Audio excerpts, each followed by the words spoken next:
پتھر کھا کر کے نماز ہمارے گھر تک پہنچائی تھی. اسی دن کے لیے طائف کی وادیوں میں لہو لہان ہو کر اللہ رب العزت کا قرآن ہمارے گھر تک پہنچایا تھا. چاند کے ٹکڑے کر کے صرف دین ہمارے گھر تک نہیں پہنچا. حضور کی محنتیں ہیں محنتیں. چاند کے ٹکڑے ہونا برحق ہے لیکن یہ میرے آقا کی محنت ہے. ہم نے نبی کی محنت کی قدر نہیں کی. اور یاد رکھنا حضور کے فرمان کو سب سے پہلے ہم نے پیٹ کے پیچھے ڈالا. ہم نے ڈالا اس لیے کہ ہم نے اس کی کیا قدر کی. حالانکہ لاشعوری طور پر سب کچھ ہوا لیکن اب قدرت بیدار کرنا چاہتی ہے. یہ جو سر پہ ٹولے پڑ رہے ہیں نا یہ بیدار کرنے کے لیے. ورنہ میرا اللہ تو 70 ماہوں سے زیادہ پیار کرتا ہے اپنے بندوں سے. تو میں یہ عرض کرنا چاہتا ہوں خدا کی مدد چاہتے ہو گناہوں سے رکو اور مسجدوں کو آباد کرو. اللہ کی مدد آئے گی. میں یہ بات کہنے لگا تھا یہ بات کہہ کر کے پھر آگے بڑھوں. جیسا نبی خدا نے بن مانگے تمہیں اور مجھے عطا کیا ہے ایسا نبی اللہ نے کسی کو عطا نہیں کیا. ارے ناتان موسیٰ کلیم عرض کرتے مولا مجھے محمد عربی کا امتی بنا دے. سبحان اللہ. موسیٰ کلیم جیسے پیغمبر دعا کر مجھے ان کا امتی بنا دے. اللہ فرماتا ہے موسیٰ تم سے پہلے 17 انبیاء نے یہی دعا کی. تم سے پہلے 17 انبیاء نے یہی دعا کی کہ ہمیں محمد الرسول اللہ کا امتی بنا دے. آپ اندازہ کریں انبیاء نے دعا کی اور آپ نے کچھ نہیں دعا. آپ نے کچھ دعا نہیں بن مانگے خدا نے آپ کو ان کا امتی بنایا. بن مانگے قدر کیا کی یہی کہ ہیروں سے محبت کی ان سے سچی محبت نہ کی. آپ کہیں گے ہم نے ہیروں سے کہا. میں نے کہا اگر تو حضور سے سچی محبت کرتا تو ہیروں کی طرح چہرہ بنانے کی بجائے تو رسول اللہ کی سنت کے مطابق چہرہ. بے شک سبحان اللہ. ہنسنے کی بات نہیں ہے یہ سچائی ہے. اگر ہیرو پھٹی ہوئی پینٹ پہن لے تو تو ہزاروں روپے دے کر پھٹی ہوئی پینٹ خریدتا ہے. کیا منہ دکھاؤ گے اپنے نبی کو. حضور کا دل دکھا دکھا کر کے خوشیاں دامن میں سمیٹنا چاہتے ہو. اپنے گھروں کی شادیوں کے اندر ڈی جے تم لگاؤ گانے تم بجاؤ اور اس کے بعد پھر کہو کہ حضور ہم آپ کے نام پہ جان قربان. ارے ناتان جو اپنے نبی کے نام پہ اپنی خواہشات قربان نہیں کر سکتے وہ اپنے نبی کے نام پہ اپنی جان کیا قربان. صحیح. ہماری آواز غیر مؤثر کیوں ہو رہی ہے. ہماری آواز میں اثر کیوں نہیں ہے. ہزاروں لاکھوں جمع ہوتے کوئی اثر نہیں ہوتا. کیوں نہیں ہوتا؟ کیونکہ دنیا جان چکی یہ نعرے والی قوم ہے. ان سے کچھ ہونا نہیں ہے. یہ کچھ کر نہیں سکتے. ان کے پاس صرف نعرے ہیں. اقبال نے آج سے 1 صدی پہلے کہا تھا بجھی عشق کی آگ اندھیر ہے. بجھی عشق کی آگ اندھیر ہے مسلمان نہیں راک کا ڈھیر ہے. اللہ راک کا ڈھیر ہو گیا مسلمان اور راک کو تو ہوا جدھر چاہتی اڑا کر لے جاتی ہے. تو اپنے نبی کی قدر کرو اپنے نبی کی عزت کرو اپنے نبی کا احترام کرو اپنے نبی کی عظمت کو سمجھو اور دوسروں تک پہنچاؤ کہ اپنے نبی کی شان کیا ہے. صاحب معارج لکھتے ہیں اپنے نبی کی شان کیا ہے. ایک دن جناب عیسیٰ علیہ السلام اپنی قوم سے خطاب کر رہے تھے. قوم کو خطبہ دے رہے تھے. خطبہ دیتے ہوئے اتنا خوبصورت بیان دیا. حضرت عیسیٰ کلمت اللہ نے روح اللہ نے ایک بڑیا جذبات میں آ کر کے کھڑی ہو گئی. توجہ کرنا اپنے نبی کی شان کیا ہے. بڑیا جذبات میں آ کے کھڑی ہو گئی اور کہتی عیسیٰ تو جیسا کوئی نہیں ہو سکتا اور تیری ماں جیسی کسی کی ماں نہیں ہو سکتی. جب بڑیا نے جذبات میں یہ کہا ماننے والوں کے اپنے جذبات ہوتے ہیں یہ کہا تو عیسیٰ علیہ السلام کی آنکھوں میں آنسو آ گئے. کون عیسیٰ جو بن باپ کے جبریل کے دم سے پیدا ہوئے وہ عیسیٰ. کون عیسیٰ جو آج آسمانوں پر موجود ہے وہ عیسیٰ. کون عیسیٰ جو کنواری بطول سے پیدا ہوئے وہ عیسیٰ. کون عیسیٰ جو کسی اندھے کی آنکھ پر ہاتھ رکھ دے تو اسے آنکھ مل جائے وہ عیسیٰ. کون عیسیٰ جو مٹی کی مورت پہ پھونک مار دے تو وہ زندہ ہو جائے وہ عیسیٰ. وہ عیسیٰ جو کلمت اللہ ہے جو روح اللہ ہے وہ عیسیٰ علیہ السلام سے بڑیا کہتی ہے تو جیسا کوئی نہیں ہو سکتا سکتا اور تیری ماں جیسی کسی کی ماں نہیں ہو سکتی. تو عیسیٰ علیہ السلام رو کے کہتے بڑی بھی تو میری امت میں ہے, یہ تو کہہ کہ میں اچھا ہوں مگر یہ مت کہہ کہ مجھ جیسا کوئی نہیں ہو سکتا. واللہ میرے بعد ایک آنے والا ہے, زمین پر اس کو محمد کہیں گے, آسمانوں پر اس کو احمد کہیں گے, وہ مجھ سے بھی اور سب سے اچھا ہے اور میری ماں سے بہتر اس کی ماں ہونے کے اعتبار سے ہے کہ کسی نے عیسیٰ کو جنم دیا, کوئی محبوب خدا کو جنم دے گی. اور اے بڑھیا میں عیسیٰ یہ تمنا کرتا ہوں کہ مجھے زندگی میں صرف ایک بار محمد جو جوتیاں نالین پہنتے ہیں اس کا تسمہ باندھنے کا موقع ملے. یہ اپنے نبی کی شان ہے, یہ اپنے نبی کی شان ہمیں خود نہیں پتا. میں تو یہ شرمندہ ہوں اس پر کہ ہم ناموس رسالت کو تحفظ کریں گے جس کو رسول اللہ کی 11 بیویوں کا نام نہیں پتا, جس کو نبی کی 11 بیویوں کا نام نہیں پتا وہ نبی کی عزت کو تحفظ دیں گے.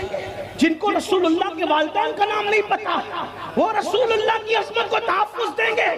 ارے تحفظ دینے والے وہ تھے کہ نبی نے کہہ دیا بلال بلا کر لاؤ کہ نبی بلا رہے ہیں, تو پہلی رات کی دلہن چھوڑ کر کے بارگاہ مصطفیٰ میں سر کٹانے کے لیے آ گئے. اللہ اکبر. وہ لوگوں نے تحفظ کیا ناموس مصطفیٰ کو, ناموس رسالت کو. لیکن میں آپ سے مایوس نہیں ہوں, نہیں ہے اقبال مایوس اپنی کشت ویراں سے, ذرا نم ہو تو یہ مٹی بڑی زرخیز ہے ساقی.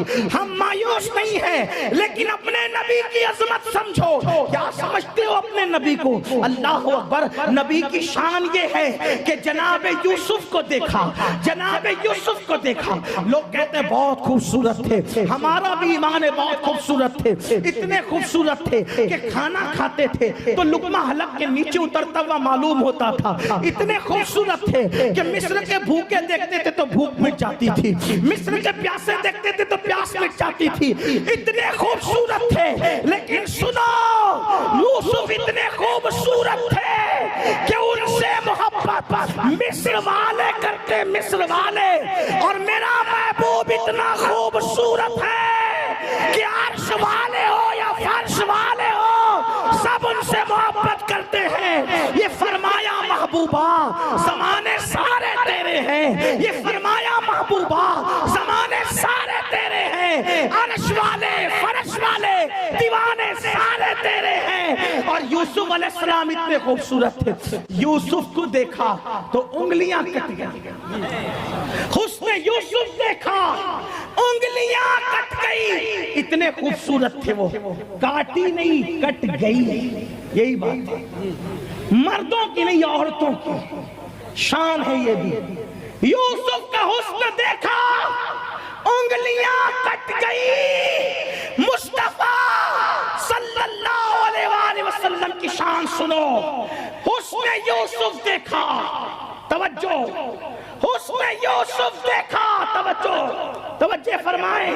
حسن یوسف دیکھا انگلیاں ٹکڑے ہو گئی. حسن یوسف دیکھا انگلیاں ٹکڑے ہو گئی.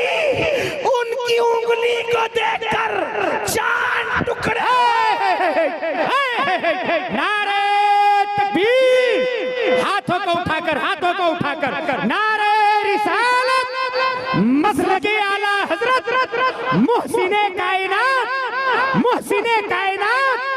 علامہ سید امین القادری صاحب قبلہ. ان کی انگلی کو دیکھ کر چاند ٹکڑے ہو گیا. حضرت موسیٰ نے عصا کو دریا پہ لگایا تو عصا میں دریا میں راستے پیدا ہو گئے, دریا ٹکڑے ہوئے. عصا لگایا دریا پہ تو دریا ٹکڑے ہوا. وہاں عصا ٹچ کرنا ہوا تو دریا ٹکڑے ہوا. یہاں نہ عصا ہے نہ ٹچ کرنا ہے, صرف اشارہ کیا تو چاند ٹکڑے ہوئے.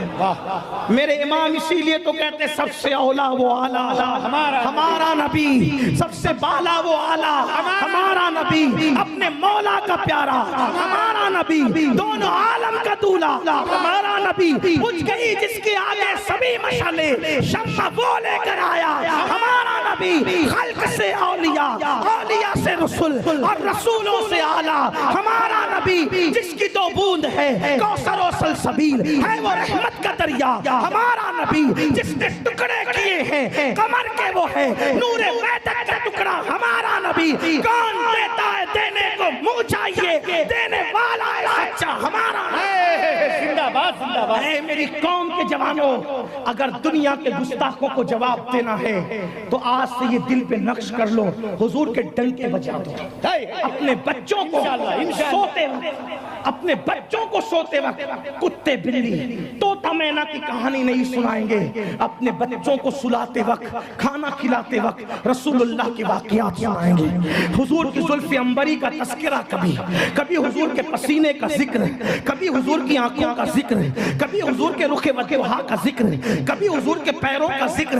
میرے عزیز اپنے نبی کی شان ہی نرالی ہے، ہم زمین پہ پیر رکھتے ہیں، توجہ کرنا، ہم زمین پہ پیر رکھتے ہیں تو زمین پر نشان پڑتا ہے پیروں کا، لیکن میرے نبی کی شان یہ ہے جب میرے آقا زمین پر اپنے پیر کو رکھتے تھے تو مٹی پر نبی کے قدم کا نشان نہیں بنتا تھا، مٹی پہ قدم کا نشان نہیں بنتا تھا، لیکن جب پتھروں پہ قدم رکھتے تھے تو پتھروں پر قدم کا نشان بن جایا کرتا تھا۔ میرے عزیز آج دنیا میں کوئی کتنا بھی خوبصورت ہو، لے آؤ بڑے سے بڑا خوبصورت، ہم چیلنج کرتے لے آؤ، تمہارے پاس کون حسین جہاں ہے لے آؤ، لیکن جب اس خوبصورت انسان کا پسینہ نکلے گا کتنا بھی خوبصورت ہوگا تو بدبودار پسینہ نکلے گا، یہی تو ہے نا، بدبودار پسینہ نکلے گا۔ واللہ میرے نبی کتنے حسن والے تھے کہ ان کا پسینہ خوشبودار ہوا کرتا تھا، اور اللہ اکبر بے ترتیب نبی پاک کا پسینہ کبھی نہیں بہتا تھا، بلکہ صحابہ کہتے ہیں رسول اللہ کا پسینہ پیشانیوں پر، موتی پیشانی پر موتیوں کی طرح ایسے لگتا تھا جیسے کسی چاندی کی پلیٹ پر کسی نے سونے کی موتیاں ٹاک دی ہو، ایسے لگتا تھا۔ اور حضور کے پسینے کی شان یہ ہے، اللہ اکبر، میرے امام کہتے ہیں واللہ جو مل جائے میرے گل کا پسینہ،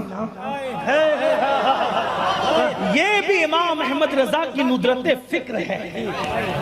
امام نے یہ نہیں کہا واللہ جو مل جائے، ملنے کی بات نہیں کی، ملنے کی بات، اور ملنے ملنے میں کتنا فرق ہے۔ قیمتی سے قیمتی خوشبو مل جائے فائدہ نہیں ہوتا، بیگ میں رکھیے جیب میں رکھیے کچھ فائدہ نہیں، مل گئی کوئی فائدہ نہیں ہے نا۔ خوشبو کا فائدہ کب ہے؟ جب ملے۔ لیکن امام یہودی کہتے تھے ابناء اللہ کہ ہم اللہ کے بیٹے، وَأَحِبَّهُمْ، اور اس کے محبوب ہیں، ہم کچھ بھی کریں گے بخش جائے۔ یہ یہودیوں کی فکر ہے۔ اسلامی فکر کیا ہے؟ رسول اللہ نے اپنے خاندان کے لوگوں سے کہا تھا اے میرے خاندان کے لوگوں عمل کرنا، عمل کس کو کہہ رہے ہیں؟ دوسروں کو نہیں، خاندان کو نہیں۔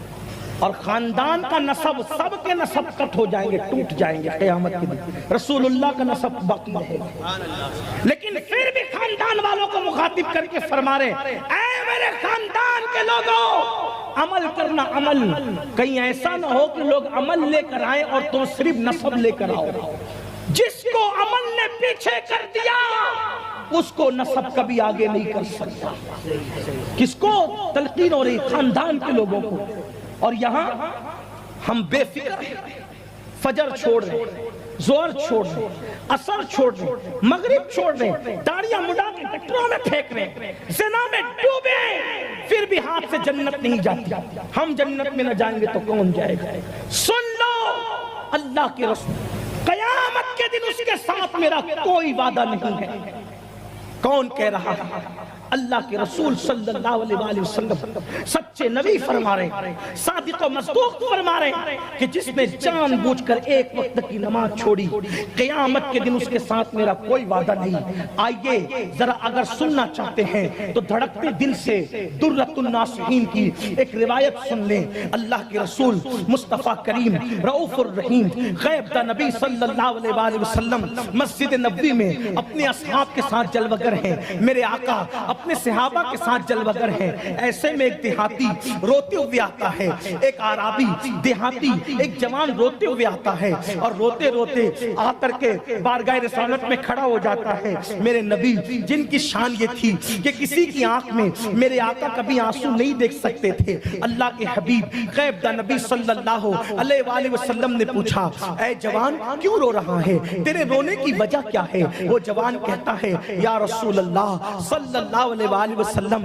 میرے باپ کا انتقال ہو گیا ہے, میرا باپ مر چکا ہے, وہ دنیا سے چلا گیا, لیکن آقا میرے باپ کو نہ کوئی غسل دینے والا ہے, نہ کوئی کفن پہنانے والا ہے. آقا میرے باپ کو غسل دینے والا گاؤں میں کوئی ملتا نہیں, دیہات میں کوئی ملتا نہیں, اور نہ کوئی اس کو کفن پہنانے والا ملتا ہے. یاد رکھنا جیتے جی جتنے ہوج موج کر لو, ایک دن تو مرنا ہے میرے بھائی. اپنی جوانی پر کب تک غرور کرتے رہو گے, کب تک اپنی جوانی پر اپنے دولت پہ گھمنڈ کر کے خدا کو ناراض کرو گے, اس کے غضب کو کب تک چیلنج کرو گے؟ آخر موت ہے موت. کورونا کی وبا نے ہمیں جھنجھوڑ کر کے رکھ دیا. ہاں ہاں, جن کے پیچھے ہزاروں لوگ چلا کرتے تھے, جب وہ مرے تو ان کے جنازے میں ان کے بیٹوں کو تک شریک ہونے کا موقع نہیں ملا. کیا یہ عبرت کی آنکھوں سے نہیں دیکھتے؟ کیا عبرت کی آنکھوں سے دیکھ کر ہوشیار نہیں ہوتے؟ اللہ اکبر. ہم نے تو دیکھ کر کے ایسے لوگوں کو سوچا تھا کہ جب ان کے جنازے اٹھیں گے تو لاکھوں لوگ ان کے جنازے میں رہیں گے, لیکن خود کے بیٹے بھی شریک نہ ہو سکے. کروڑوں پتی باپ کے جنازے میں, اربوں پتیوں کے جنازے میں, بڑے بڑے سردار لوگ, بڑے بڑے عزتدار کہلانے والے, کیا عبرت نہیں ہے؟ اللہ اکبر. اس لیے خدا کے غضب کو چیلنج مت کرو, نہ جوانی کے نشے میں, نہ دولت کے نشے میں.